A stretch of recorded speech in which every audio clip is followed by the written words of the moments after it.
What's going on, everybody? It's your host, Don't Let the Connect. And as you can see, there's another individual next to me. And I'm really I'm excited for this conversation. I've had amazing experiences with everyone I've co-hosted with and interviewed thus far. And this is just another one I've been looking forward to for sure. I'm so excited. So before I say anything else, I'm gonna let you go ahead and introduce yourself.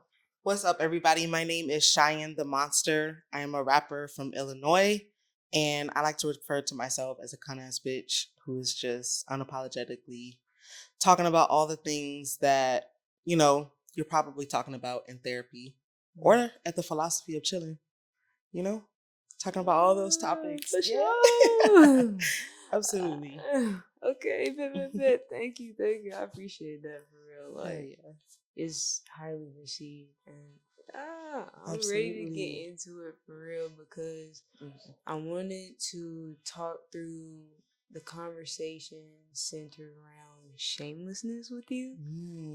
And I just feel like we could get into so many different things. It can go so many ways. And your artistry, this shit is hard as I appreciate it. No, I thank you so much.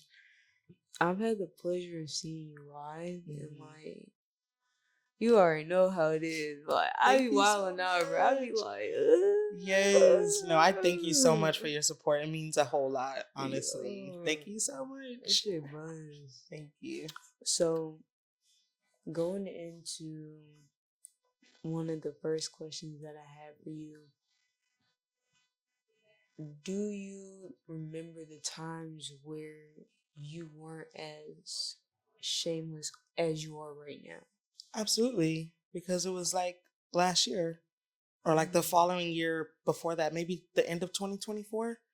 And yeah, I want to say last year because that's when it was like, okay, fuck this shame shit. We got to say what we have to say. But yeah, my whole life, I've always known what shame feels like. That's why I feel like when you see me, like you see a miracle, you see somebody who's worked through so many different things. And I always appreciate the compliments or like people recognizing that, okay, you're shameless, you're brash, or all of the things, but they have like no idea like what it took to get to this point. You know what I mean? And all of the years that I spent feeling the complete opposite. So I'm 26 years old, and I'm saying last year is when I started feeling shameless. I don't even know if I'm claiming shamelessness yet because I still feel like there's a lot of things I'm working on, but imagine like 25 years of like feeling completely full of shame. You know what I mean? Absolutely. That's real. So, yeah, I know about shame. I'm happy for you though. Thank you. The fact that you can identify the growth and be in a space where you see it, you understand it in a new light, and in that new light, it's not the fact that you're looking at your previous positions as something that is, I guess, how do I say this? Not necessarily negative, but transformative. Yeah, it's definitely transformative. And you're just able to highlight, okay, this is where I've expounded upon, or I welcome new knowledge that actually fills the gap of what I was feeling in that time frame. Absolutely. So that's why I wanted to ask you next, in regards to just how you chose to go down this path of growth and development. What was that moment like for you? Because it is a choice. Definitely, it is a choice. I've came to the realization, as we all have, that we're all going to die. Like, we're all gonna die. And I was at a point in my life, and it was where I was like, if I died right now, I would be completely unhappy. I would have died with the feeling of shame, of guilt, of not chasing my dreams, of not sharing my story with the world, of not sharing my ideas with the world. And that thought scared the fuck out of me. I'm like, oh my God, like, what if you died and all of this stuff went unsaid and undone? So I think that was the process of me. I think that kickstarted the process of me being like, okay, we're going to peel this back layer by layer. And it's interesting that shame is like the first question that was brought up, because like that was the first layer that I felt like came up for me. That's real. Absolutely. Yeah. So when I decided that I was going to start performing, which is like towards the end of 2024, I was like, you got to get over like this shame or this false narrative that you're not allowed to take up space. And if you do, like, you're going to be judged heavily for taking up this space. So that was the first step that I took. And so that's when I started recording my music, like actually with at the studio, and then starting to perform. And that's where Couch came from, where I started performing Couch. So that was like my introductory, like, honestly. Dang. Yeah. I'm coming out the gate. I'm not ashamed no more. Y'all gonna hear my story. Yo, I No love shame. that though. Yes. Okay, I have so many questions. Dang, okay. I don't alright. Alright. Which one? Okay. So what was one more question in regards to just your development from then to now, and then I'm going to transition into talking about the execution and the vessel of your creativity that you utilize, because it's Oh my goodness. it's You're like, hyping me up right now. You're hyping me up. it's like, nah, it's lit, but then as you listen, like, I love lyricists, bro. Like, lyricists that know how to fit in their own pockets, and it's like niche as fuck, but they riding that bitch. Like, you just sitting there like, bro, you can't even hate. Yeah. Cause it's good. You like, bro, this shit bomb, bro. Thank you so much. You're being so nice. You're being so nice. Okay. So my other question was, what was the environments like when you were making the decision to move forward? So I was a nanny, and should I share that I'm still a nanny? Yep. I guess so. Yeah. That's an interesting question, because I guess my environments haven't changed. Like, I'm still at my same apartment and I'm still at my same place of work. I guess the environment was like the headspace that I was in. I guess that's what I'm speaking to. Oh, okay. I thought you meant like my physical environment, like where I was at. Well, kind of like a play on both, because so you've been experiencing ways in which you've had to transform from ways of feeling shame, ways of identifying that you want to fulfill who you are soulfully to the what your soul is telling you that degree is. Yeah. And do it in a way that has your own flavor and your own spice to it, and honor that for what it is and the gift that you were actually given. Yeah. So I was saying that because what was it like in the environments where maybe mentally, maybe physically, or spiritually, where it was like, okay, I'm still feeling these nuances of shame, but I just made the decision to not, like, if I'm gonna die, like, I'm finna die, and rep my shit. Right. As I'm doing it. Yeah. Like, y'all gonna hear me. Seriously. So, like, what was that like? And then going from a space where, okay, yeah, I'm currently existing in it, but mentally I'm still, I know what the fuck it is, like, and I'm walking in it, even though my environment may be physically the same. Yeah, absolutely. It was scary. So at the beginning of 2025, I got this tattoo on my arm. I think I've showed you guys, and it says "Do it scared." So I think that's the environment or the mindset I was in. So it's like, even if you are scared, and even if like shameless is a new feeling to your body, to your mind, to your experience, to your approach with creativity, even if shameless is new, like, you still have to do it. You can't resort back to that space, especially since you've made it known, you know, because it's a difference when you're just basking in your shit alone at home. You're journaling, going through these journeys, feeling these things. But when you announce to the world, like, this is who I am, like, I am Cheyenne the Monster and I attack these topics. I talk about this. I'm embodying this. This is my story. Like, you can't hide now. So it's like the Do It Scare was like a reminder to me to be like, alrighty, we in this new environment. We're in this new territory. It's only up from here. And I'm not talking about up in status quo. I'm talking about up and peeling back these motherfucking layers. So it's like shame, bye, bitch. You know, fear perception, bye. Like, you know, it's like the start of peeling back all of those layers. So hell yeah. Fuck shame. Fuck shame. That was good. Wow. For real. Like, dang. Nah, but I'm glad that that's the wisdom you retained at the end of the day. Mm-hmm. Because like not everybody's gonna understand that unless they have embraced that aspect. Mm-hmm. And leading to the next question I was talking about earlier. Yeah. What has been embracing that look like for you? In the beginning, it was a lot more scarier. It was scarier than it is now. But I feel like it's like a constant like push or like a constant voice in my head, like you have to keep going. And that sounds so cliche, but it's just like that's what it looks like. It's like that voice, whether it be your intuition, God, like whatever you want to call it, it's like you have to keep, like you already started the journey.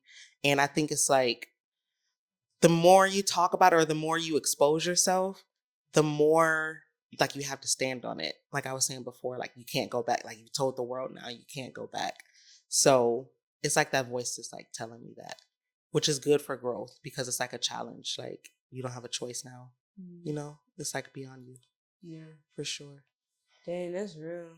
Absolutely. And that's kind of like a way in itself sometimes, depending on the phase of life you're experiencing, but also the fortitude to also recognize that it is a blessing at the end of the day to be able to stand in your own and understand how to articulate that as well too. Yeah. And the articulation factor is, at least for me in my own experience, daunting within itself. So how did you discover that your creative vessels were your tools to, put the puzzle pieces together? Yeah. Are we talking as far as music or just in general, creativity in general? Ooh. It depends on which way you want to go. Okay. If we're talking about creativity in general, wait, what was the question again? Okay, so basically, you're walking in your shamelessness. Yeah. You are in a bound of developing yourself and experiencing the pain of recognizing the layers that you have to do, as well as healing and then thriving in that knowledge, acknowledgement, and utilizing that wisdom to, do what you do now and, thrive in it, in my opinion. Yeah. So basically, with all of that, what is it like to, or not what is it like, but how can you describe the aspect of you actually being able to communicate that to others and knowing that your artistry and your creativity are the tools that you need to, or chose to utilize, that best fit you to express that? Yeah. If I'm being honest, I don't know if I'm doing a great job at that. I think I'm doing a great job of putting the art out and like telling my story like bit by bit, but I don't know if I'm doing a good job of communicating what I'm doing. Like outside of this setting or like conversations, I do feel like I could do a better job of being like, hey, I'm Cheyenne. I've dealt with shame and like I've been peeling the layers back since. So I would say I don't even know what that looks like because I don't feel like I'm doing it effectively right now. Yeah. I mean, that's completely real because it's honestly a learning game every step of the way. Yeah. So whether you acknowledge you're making steps forward or not, you are. Absolutely. Just by having the mindset to move in the way that you do. So flipping that question, what would be some things that you will recognize and receive that would help you in those aspects? Things I would recognize about myself that would help me in the aspects of being shameless? Or honestly, being able to articulate through your artistry? Yes, I think visibility. So when I hear the word visibility, I think like it's kind of like surface level, like just being seen, like people seeing you. But I think for me, it means I'm starting to realize that it means that I need to let people see me be me. You know what I mean? Like I can perform, I can put on, I can tell a story, I do all of the things, but like I have to let people in on like me, like who I am. Yeah, so I think visibility would be my answer. And like, yeah, it being authentic or more natural. So let me explain what I mean. So sometimes I feel like when I'm communicating or like telling something about myself, I feel like it's very calculated. Like I'm going to tell the story this way. I'm going to make sure they understand this part. And then I'm going to do it in the way I think that they will understand it versus me just showing up as Cheyenne and just like you seeing it's in seeing me in my authentic form, if that makes sense. I don't even know if I'm articulating it well right now. That makes sense. That makes sense. Because I do feel like I'm a real ass bitch, but I do feel like when I'm trying to communicate something, I'm like in my head or overthinking or overly calculated to make sure that it makes sense. You know what I mean? And I think, well, not even I think, I know the world will get it if you're just yourself. Like, you know, like just tell the story, just articulate the layers that you've been peeling back, just articulate the, like all of the things, like you can just be yourself. Yeah. So what was it like discovering all that? What was it like? Shit, that shit happening right now, today. That shit is in the journal, like right now, March 15th. Is that 15th or 16th?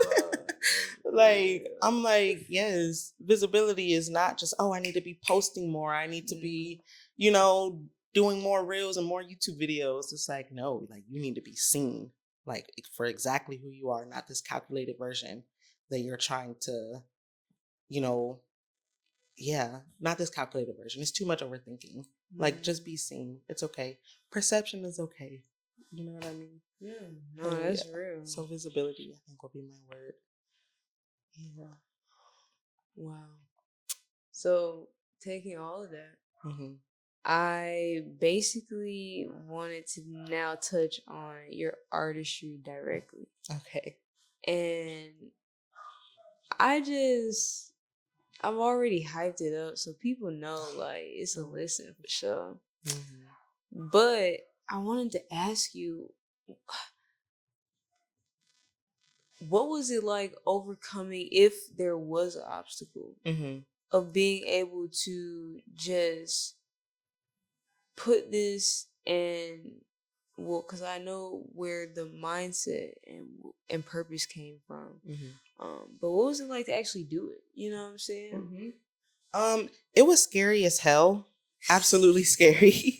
And it was like terrifying because up until the point where I decided to put my art out, it was like I was known as this, I would say nice. Like I was a kind person, kind of a little bit quiet. Like you didn't know too much about me unless you read my writing. And I was a people pleaser. And I didn't step on any toes. I didn't disrupt. I didn't make my voices, my needs known. Like I was just almost a fucking doormat. Almost. So well, you know what's crazy? I cannot like imagine it. Yes. Knowing you, I cannot that imagine shit's crazy. Yes. That's exactly how it was. People pleasing.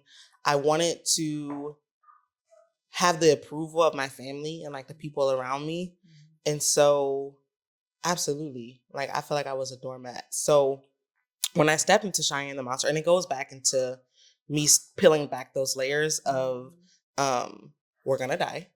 And if we're going to do this, we're going to do it all of the way. So it can't be Cheyenne the Monster and I'm talking about, yeah, one time, guys, this thing happened to me. And then I'm like shying away from it a little bit.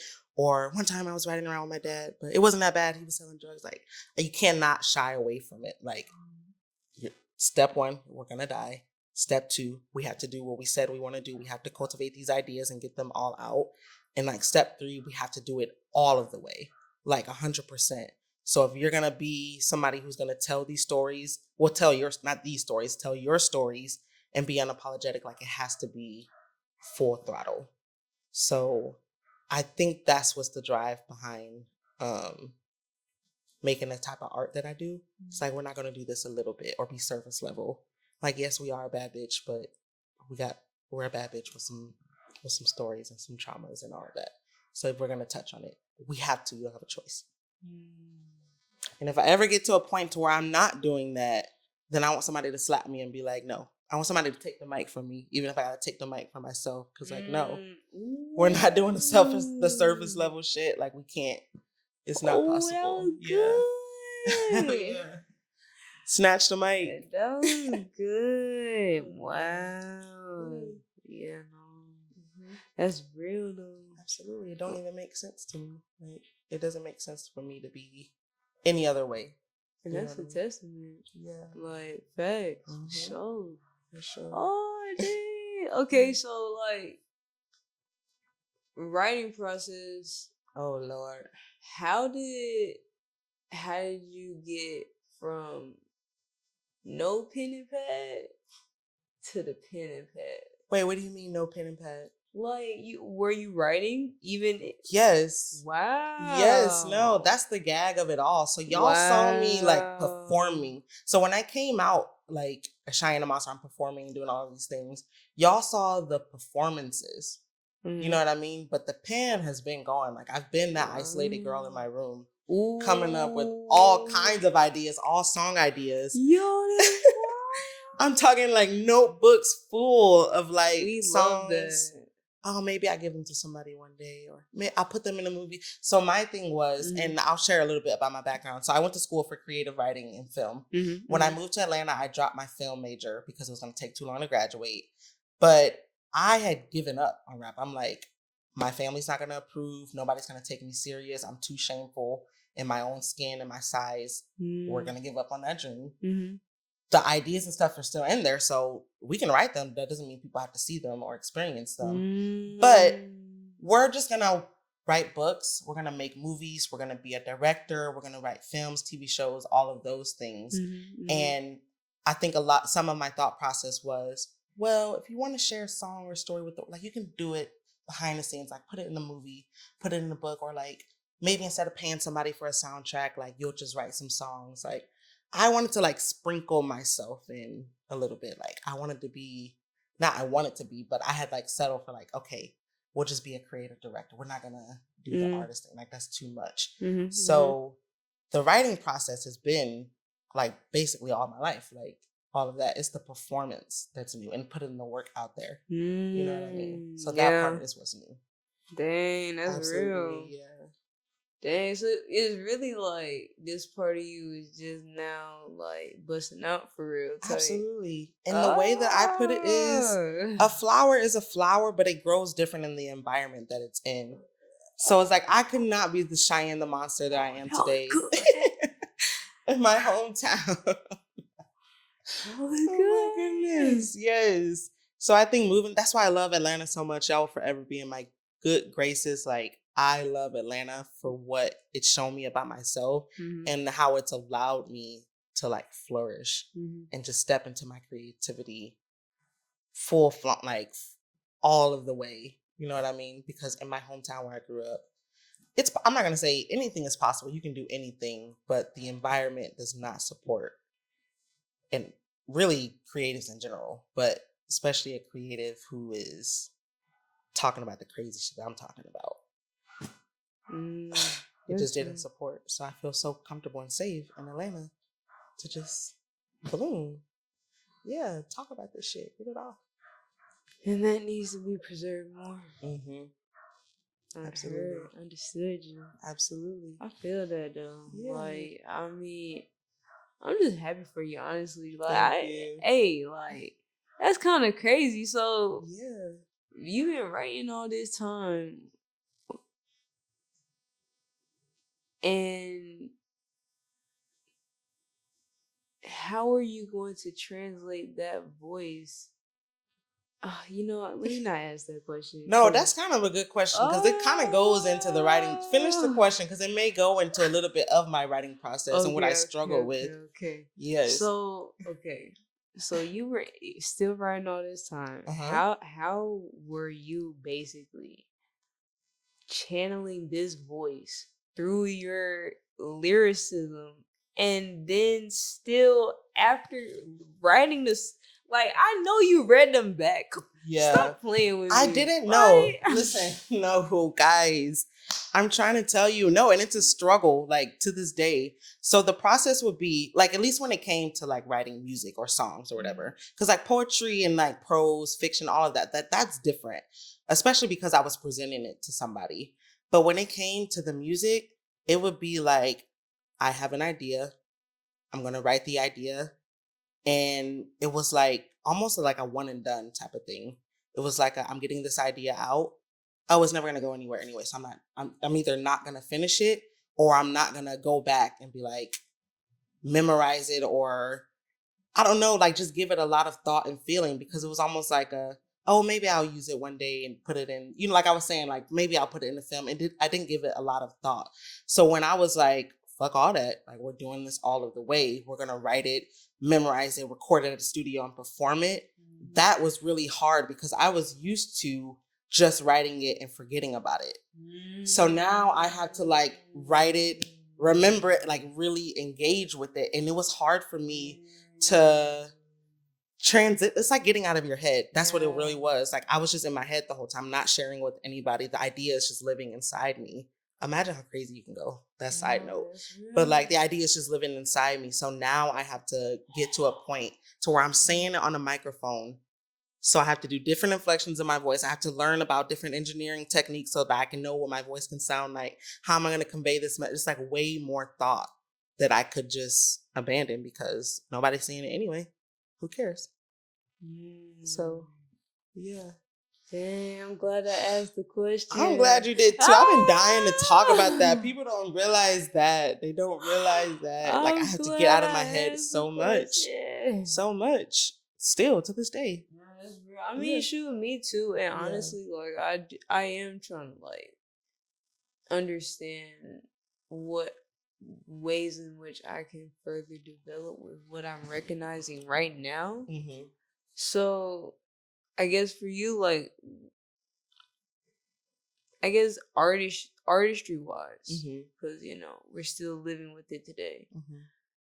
How are you basically getting through the stages of getting out of your head in general? Yeah.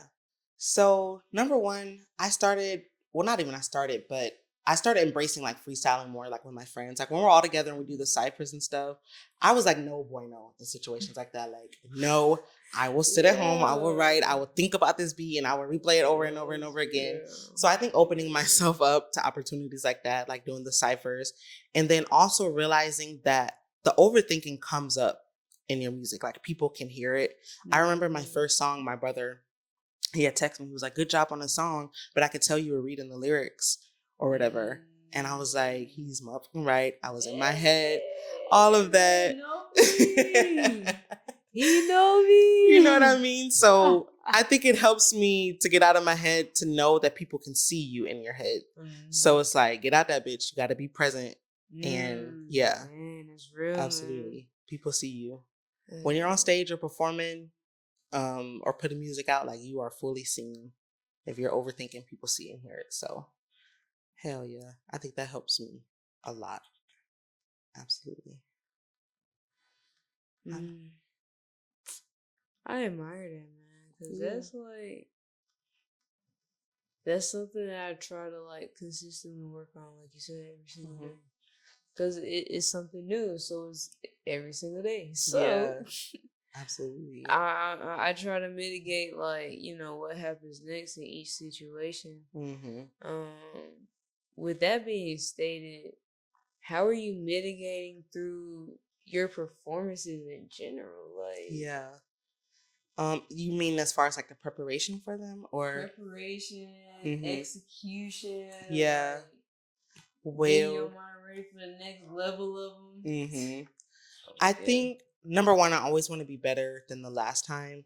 So even though I don't necessarily like watching myself back, I think watching back and being like, okay, I can see you're overthinking. Right there, I can see you, whatever. Like, it's visible, and if it's visible to me, then 9 times out of 10 it was probably visible for the audience. So I think studying myself, and then again going through the process of getting out of your head, because as long as you're prepared and confident, I think for the most part it can go well. But if you're in your head, it doesn't matter how much you rehearse, you know. So getting out of your head, being in the moment on stage, and I don't know, just remembering like the message that you're trying to convey and how that needs to get across. So if your one job is to get this message across and to share this story and make it effective for the audience, like, that's your job. Like, I gotta lock in on that. I have to do a good job performing. That's good. Hell yeah. I like that.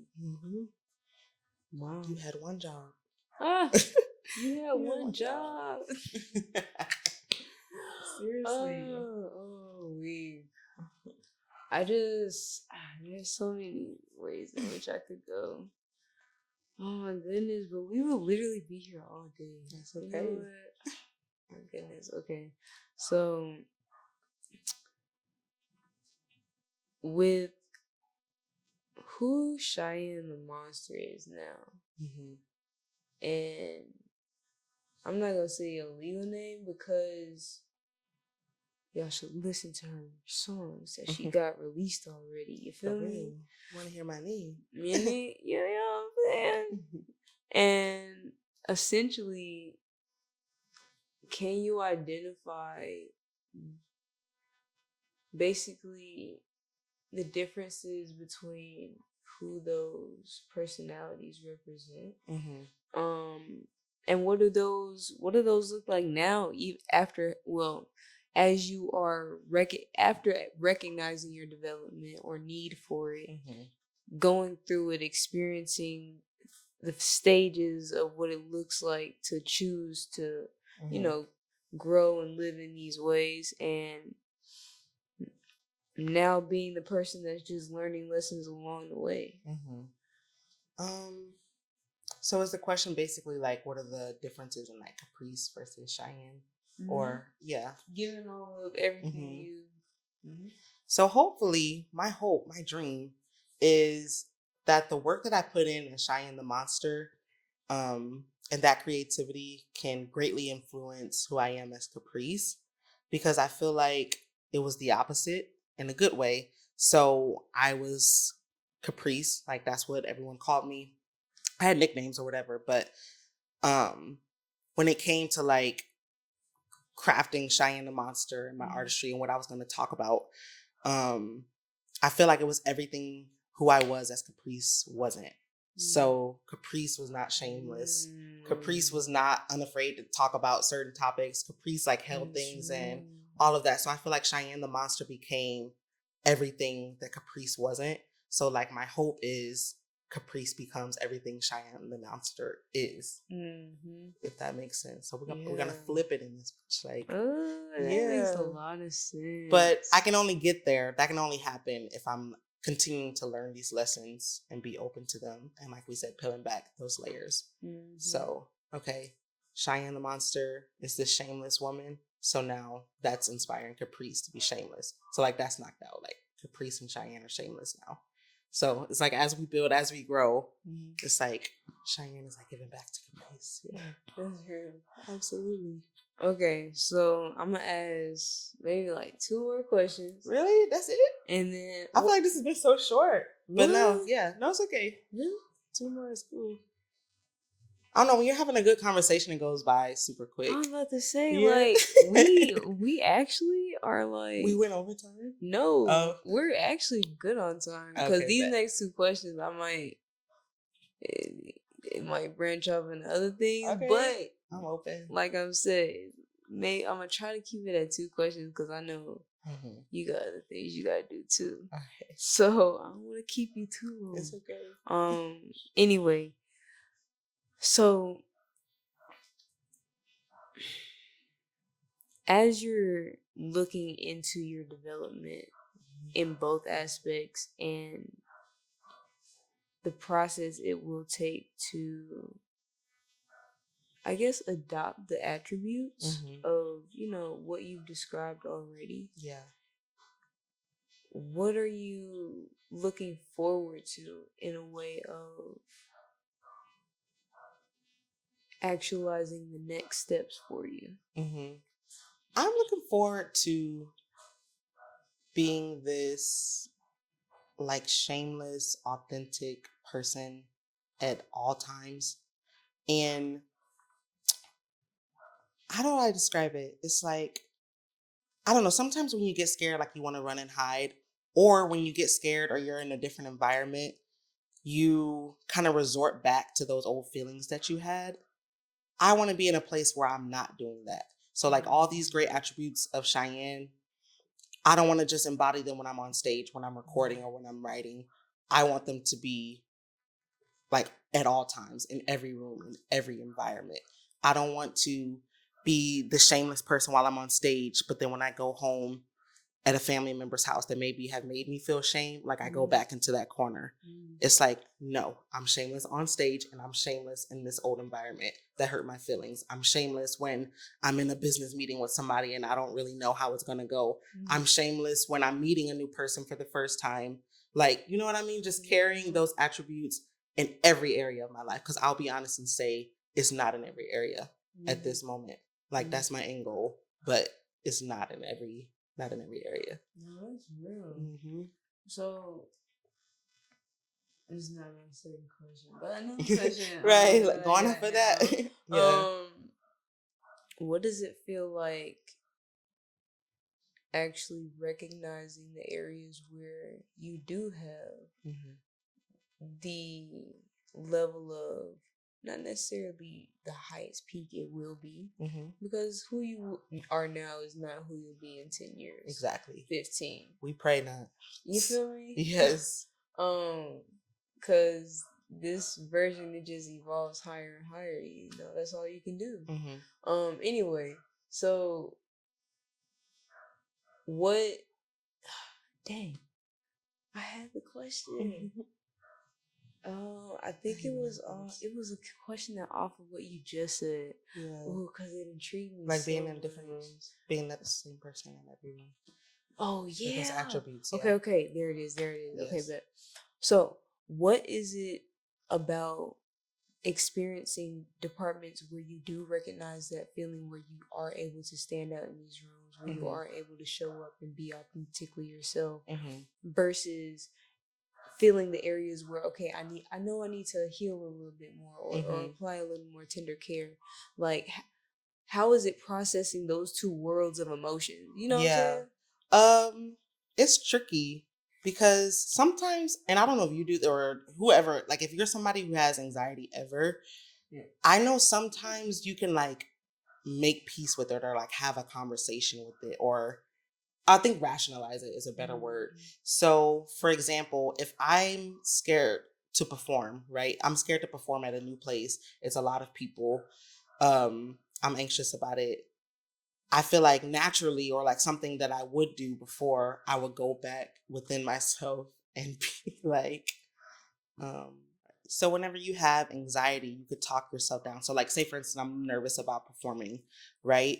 I can be like I can rationalize with my anxiety and be like, oh, well, performing there won't serve you anyway. And, the crowd may not be into you. Like, you're not their type of crowd. So it's best to take your talents elsewhere and just stay at home and rehearse it for the next event.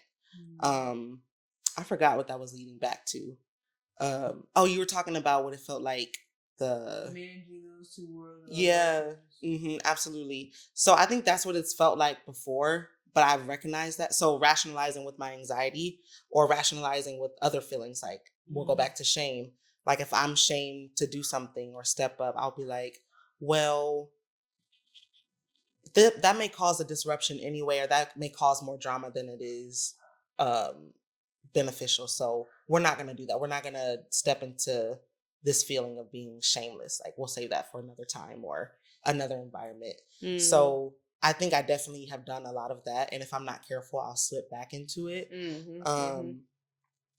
I think when I'm embodying it or when I'm at my greatest or with the peak with it, I am, number one, not doing that and reaffirming to myself of like why you're doing this anyway. And just thinking about, I guess we'll say the why. Like, this is why you're doing this. So you can't not do it. Like, you have to be shameless. You have to, not be anxious. You can't rationalize with your anxiety. Like, we're in new territory now. So I think that's what it sounds like. So it's either rationalizing with those negative feelings or standing on business with those feelings. Absolutely.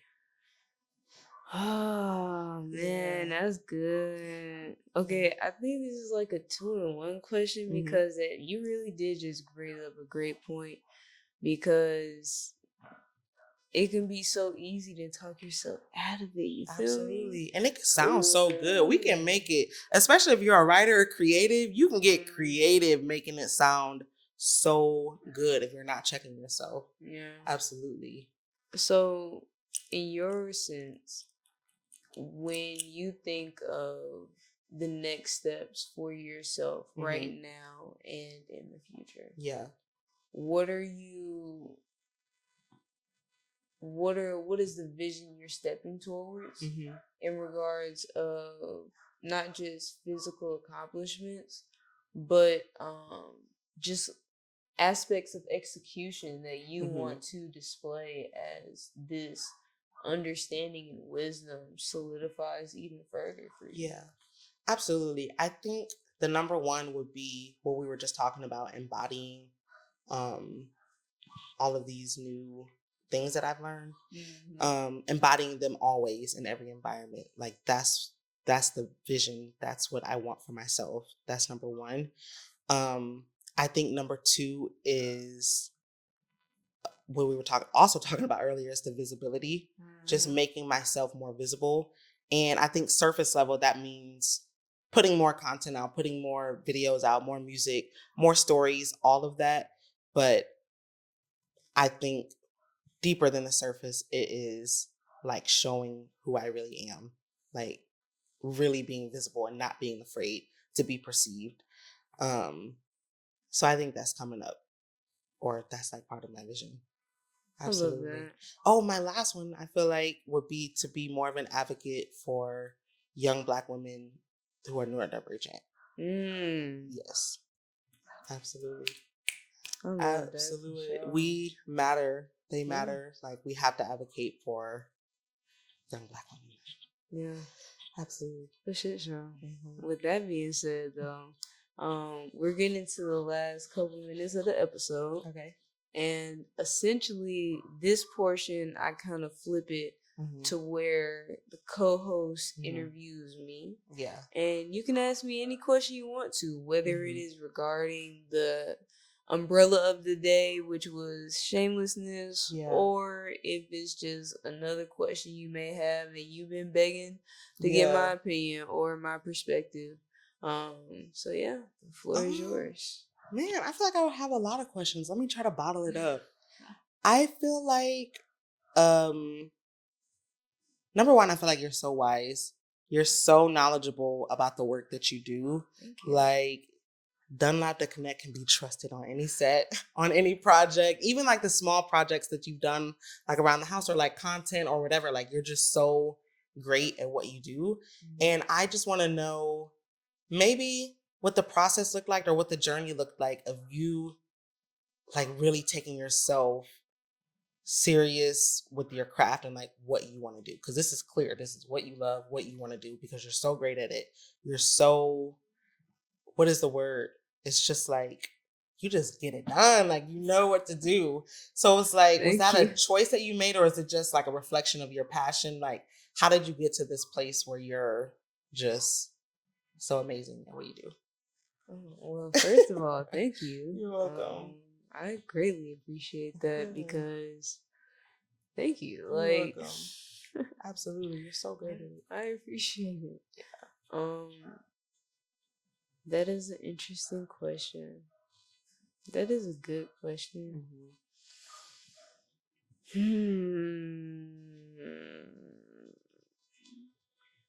Well, to be quite frank,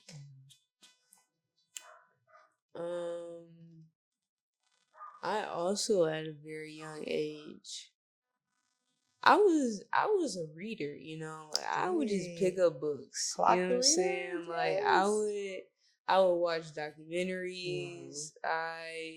It didn't matter like what it was. If it was like real information and had verification and like I knew it just wasn't like no book. Now it might be biased. Right, absolutely. You know what I'm saying? It might be, you know, but at least it was something that actually happened in real time or a reflection of a real case scenario. I was trying to consume it. By doing so, I learned, and, you know, different encounters that I experienced. It was clear that if someone had a second of doubt or hesitation, shift mentally, spiritually, physically to a level of action that drove them to not necessarily control their own selves, or place them in a mental state where they feel like complete disregard of life, and actions that reflect that are validated. I just understood that I'm not always in control of that, depending on who I encounter.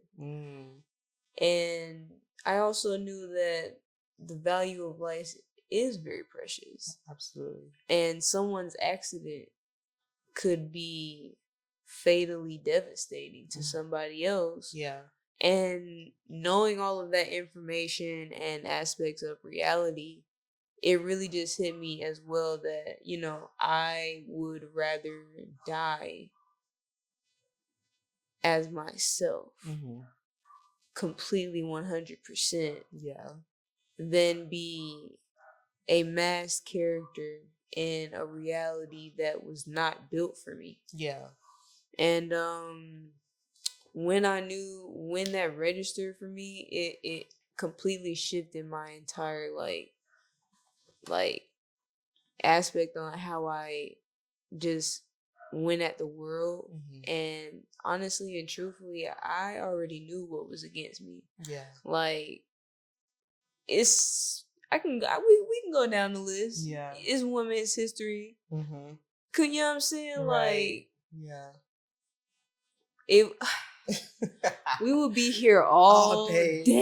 All day. Y'all think I be lying when I say this? We can literally sit here and talk about this all day long and go down these different categories.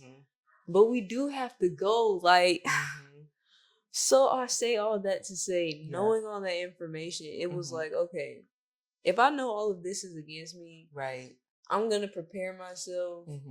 One, to my highest capability. One, to my most authentic aura or personality that can be reflected internally. And I will do whatever God asks me to do. Because I recognize the light and darkness of reality in all of its depth. And at the end of the day, I didn't care what God put me through, or, you know what I'm saying, what God asked of me in general. If I was able to recognize that, okay, this was what God was asking me to do, then regardless of how I felt, I'll do it. Putting that heart posture and mindset into place is kind of like I've been learning how to display that physically to people, just little by little over my lifetime, because I've also known, and it's also been, that knowledge has also been a cripple for me as well too. Yeah. So now when you say, you know, how do I get to the point of like doing what I do? It was really by accident. Like, Really? I promise you. Oh my goodness. Like, I swear to God. Oh my goodness. I swear to God, like when I had these realizations when I was 6 years old. Wow. That is the most, like, you know how they say like a portion of a child can, like, their memory starts oh so far. Yeah. That decision, not necessarily memories, but like that decision itself was triggered then. So it was like, and from there it was just a consumption of knowledge. So it was like, okay, well, shit, I know all of this. Now it has got me to a place of balancing between like the discipline to do it and the fearfulness of not being prepared for the response that it can generate from people. Yeah. Because it like, I appreciate your words so much, because not everyone is able to have that conversation with me or say that to me directly. Yeah. And it's not coming from a place of like not being able to talk to you honestly or transparently, but like that level of like kudos, at least the way I took it. Yeah. You know. Do you think that's because it's just so expected of you, or like, why do you think it's so hard for you to give kudos like that? Because again, I think that you take whatever you do like serious. It's very important to you, and it shows up. And not everybody is like that. You know what I mean? Some people are like, I'm only doing this if I'm getting $1 million. I'm only doing this if I'm getting clout from this. I'm only taking this serious if it's my project or like something that is personal to me. Yeah. So yeah, you got to give the kudos because you're very consistent in your seriousness and your hard work and the knowledge that you provide all the time. Well, yeah, I greatly appreciate you, because I mean it can be it's difficult to answer that because I know I don't have all the context. And it also involves information that I know intuitively versus what somebody is willing to say to me directly. That's true. You know what I'm saying? Yeah. So it's like, what I recognize to be true is the fact that my response to that statement, or my version of that statement, is because God asked me to.